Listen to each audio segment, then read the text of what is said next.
As Trace told you a few minutes ago, an Ohio police officer is on paid leave after a traffic stop turned into a terrifying situation for one family.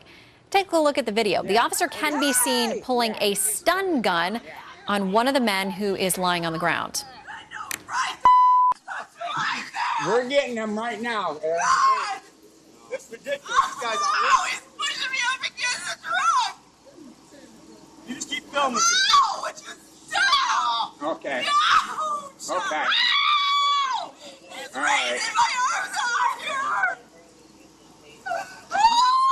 I don't What know. the The officer, She has her arms up above her head. On the story right now, they're making it look like he made his traffic stop and He's got the whole range right here, dude. no, the sun is like, Right now, the police department has not confirmed any wrongdoing, but says it is investigating. Important to note that the police officer had pulled over one woman.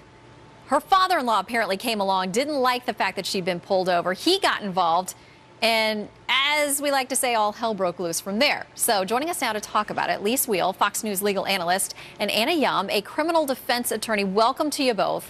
Good to be with you. Thank you. All right, we're learning a little bit more about the backstory here. Apparently, this young woman allegedly was pulled over because there was some kind of tampering with her license plate. Her father-in-law saw that she'd been pulled over. He got involved. Several people end up handcuffed on the ground with a taser being held over them, but not used. Lise, the police officer is on administrative leave. Right. Where do we go from here? Well, he's going to go through a due process, a whole hearing, see whether what he did was reasonable. That's the whole test, Shannon. Did he use reasonable force? Was it unreasonable to pull out the taser? And there were the children involved, too. Apparently, there were two grandkids of the father-in-law in the truck in the back seat there. That's why the father-in-law apparently was so worried. So you've got kids involved. You've got a taser involved.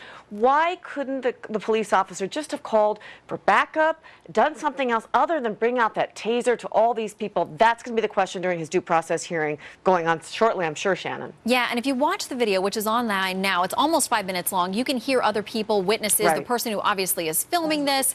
One of them is also calling the police saying, we want another officer out here, we want someone out here to handle this. That guy had his hands full. If you've watched this video, the folks there, what led to this point, we don't know, but it's very heated by the point that we see this video starting. They're yelling, all of them at the top of their lungs. This officer certainly had his hands full, and it looks like he's using his radio to try to get someone else on scene. Anna, how do you think he fares as this investigation plays out?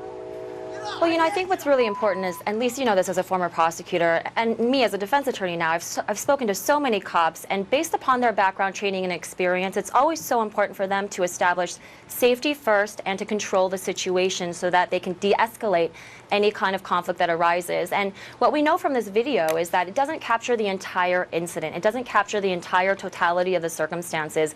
It only captures the point where the people are already handcuffed and on the ground. But what you do see from this video is that there is chaos. There's so much tension that's going on. People are yelling, people are swearing, and this officer, like you said, does not have backup at the time. He doesn't know exactly what's going on, and I think the video shows that he's trying to at least calm the situation to make sure that his safety is protected and to de-escalate the tension in that particular situation. Except we do hold police officers to a higher standard. We really do. They're supposed to have this really tough skin. They're supposed to be able to handle something like this. There were no guns involved, no knives, no kind of weapons that these people had, including the children and maybe two kids in the back and this other children on the ground. So to use that kind of force, or to at least display that kind of force, puts the officer in a bad light. What about the fact, though, that this officer was trying to handle a police stop for what apparently was allegedly a doctored license plate, something about that, and the fact that somebody else zooms up, hops out of the car, starts yelling at the officer by the officer's account. By the officer's account. Anna, Right. how does that factor in? And something else I want to ask you about as well. One of the women involved here said that her phone was taken away from her, and she said damaged in some way while she was trying to call 911. You do also see on this video that a witness has a phone taken away from him. The officer throws it into the grass. Anna, how do you think those things will play out?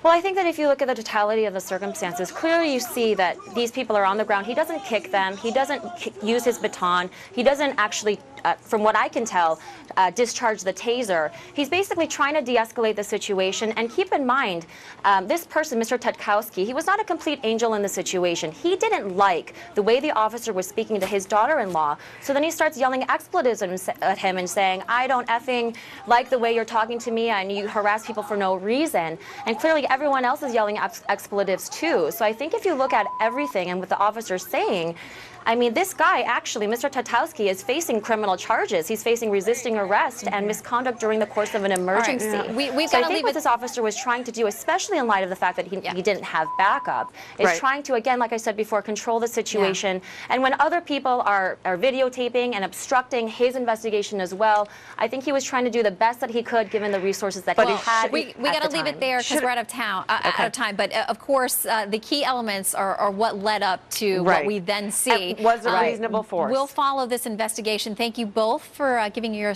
legal expertise. We Got it. appreciate it. Thanks for having us. Well, a message from beyond the grave.